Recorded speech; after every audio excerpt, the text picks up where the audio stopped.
இந்த வீடியோவில் 8th standard numbers first சாப்டரில் பேஜ் நம்பர் 3ல் இருக்கிற ட்ரை திஸ்க்கான ஆன்சர் பார்க்கலாம்.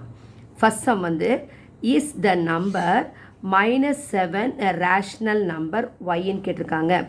First what is rational number பார்த்துக்கலாம். ரேஷ்னல் நம்பர்னால் என்ன இருக்கணும் அப்படின்னா it must be in the form of p/q. p/qவில் இருக்கிற ஃபார்மில் இருந்தால் தான் வந்து அது வந்து ரேஷ்னல் நம்பர். இப்போ இங்கே -7 இருக்குது. -7 is an integer.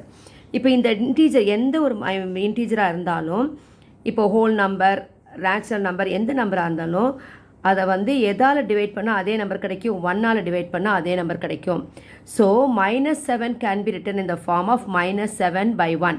So now it is in the form of p/q. Therefore, this -7 is a rational number. So therefore, what is the answer? You must write yes in here.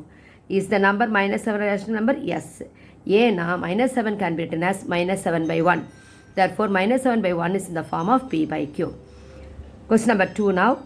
Write any 6 rational number between 0 and 1. இப்போ number லைனில் 0க்கு 1, இப்போ சென்டிமீட்டரில் கூட எடுத்துங்க. இப்போ between 0 and 1 வச்சுங்க. எத்தனை நம்பராக பிரிக்கப்பட்டிருக்கும் பார்த்தீங்கன்னா it can be divided into 10 parts. 1 2 3 4 5 6 7 8 9 10 இல்லைங்களா? இப்போ வந்து 0லேருந்து 1 வரைக்கும் நீங்கள் ஒரு சென்டிமீட்டர் எடுத்தாலே பார்த்தீங்கன்னா 0 1க்கு நடுவில் எத்தனை இருக்கும்? 10 பார்ட்ஸ் இருக்கும். அப்போது இது ஃபஸ்ட்டு பார்ட்டு. இது எப்படி எழுதலாம்? 10 பார்ட்ஸில் 1. இது வந்து 10 பார்ட்ஸில் 2. இந்த தேர்ட் நம்பர் வந்து 10 பார்ட்ஸில் 3. இந்த ஃபோர்த் நம்பர் வந்து 10ல் 4. இந்த 5 வந்து 10ல் 5. அப்போ இது வந்து என்னது? 10ல் 6. 7th வந்து 10ல் 7. 8th வந்து 10ல் 8. 9th வந்து 10ல் 9. இந்த 10 வந்து 10க்கு 10 எழுதுகிறோம். That becomes 1. ஓகேங்களா? தேர்ஃபோர் எனி 6 ரேஷ்னல் நம்பர்னு சொல்லும்போது you can write there are 10 numbers here. We could write any 6 numbers. So என்னலாம் எழுதலாம்?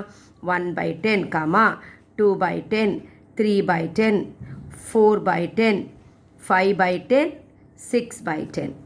Thank you.